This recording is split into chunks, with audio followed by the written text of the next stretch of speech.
Michael, you guys came out of halftime down just 10.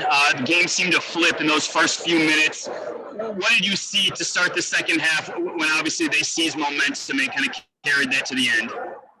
I saw one team that wanted to be here and play with a purpose and urgency, and one team that did not want to be here and play with no urgency.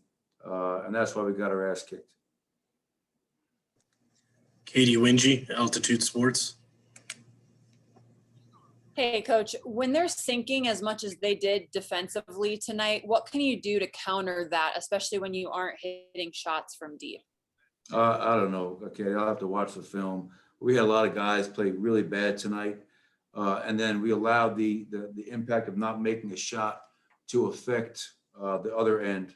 And it was really, I mean, playoff basketball. Can you sit down and guard one-on-one? This was just an embarrassing performance all the way around from top to bottom. Jacob Toby, 9 News Denver.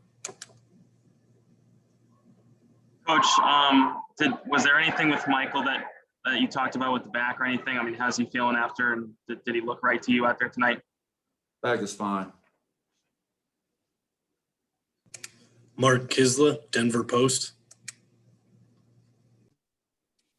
Hey, Coach, Will Barton gave you a little jolt early. I know it's on minutes restrictions. What more can you – how much more can you utilize Will going forward? Yeah, you know, that was probably the only silver lining to a really rough night all the way around, because was Will Barton, who hasn't played in over 7 weeks. In his first game, goes out there, gives you 10 and 3, and gave us a bolt of energy in that first half.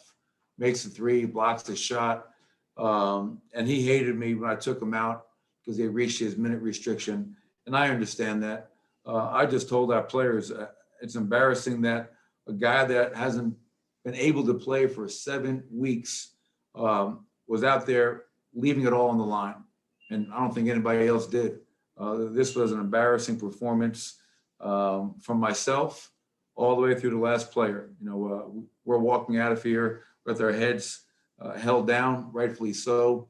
And there's a reason that their crowd is yelling Suns in 4, and they're calling for a sweep, because if we play like this back in Denver, this is going to be a really quick series. Ashley Neville, Mile High Sports.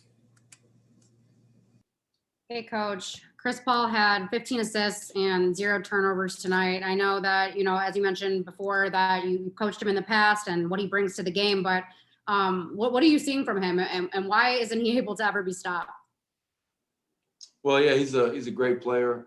He's one of the greatest to ever do it at that position. I think game 1, he had 11 assists, only 1 turnover. So obviously Chris Paul doesn't see us. He doesn't feel us. And we're not impacting what he's trying to do in any way, shape, or form, Ashley. And I think you could say that pretty much for the Phoenix Suns roster.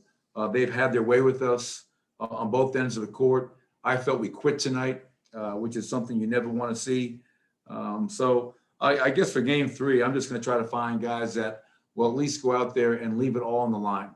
I may have a hard time coming up with 5 guys that fill that, but these 2 games, these second halves, have really been disappointing, and that's an understatement. Brandon Cristal, KOA Denver.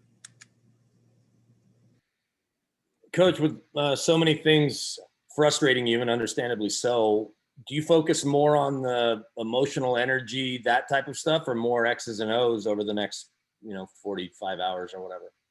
Yeah, well, I think it's probably a combination.